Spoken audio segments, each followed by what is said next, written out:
પૂર્વ નાયબ મુખ્યમંત્રી નીતિન પટેલના કોંગ્રેસ ઉપર પ્રહાર। કોંગ્રેસના શાસનમાં સીદી સૈયદની જાળીની પ્રતિકૃતિ મહેમાનોને ભેટમાં અપાતી। સીદી સૈયદની જાળીને ગુજરાતની સંસ્કૃતિ સાથે કોઈ લેવા દેવા નથી। હવે ગુજરાત આવતા મહેમાનોને સરદાર પટેલની પ્રતિમા ભેટમાં અપાય છે। કડીમાં પાટીદાર સમાજના સમૂહ લગ્નમાં નીતિન પટેલે કર્યો આ પ્રકારનું નિવેદન।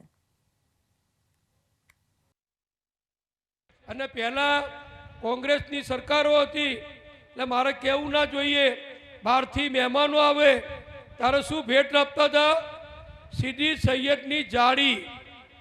હવે પેલી જાળી અમદાવાદમાં છે ને, ઇતિહાસમાં ચોપડીઓમાં તમે જોયું હશે, આખા ગુજરાતને કંઈ લેવા દેવા નહીં, ગુજરાતની સંસ્કૃતિને એની જોડે લેવા દેવા નહીં, આપણા સનાતન ધર્મને એની જોડે લેવા દેવા નહીં, પણ પરદેશથી કે બહારથી કોઈ મહેમાન આવે એટલે કોંગ્રેસના નેતાઓ એ સીદી સૈયદની જાળી એને ભેટ આપતા હતા।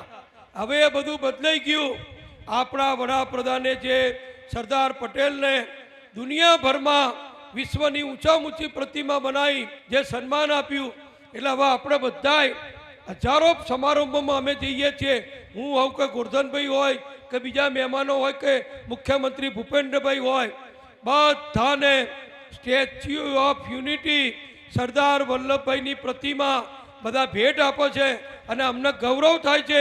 એ પ્રતિમા ખાલી દેખાવ પૂરતી શોભા માટે નથી, પણ એમાંથી શીખવાનું છે કે આપણે સમાજની એકતા રાખવાની છે।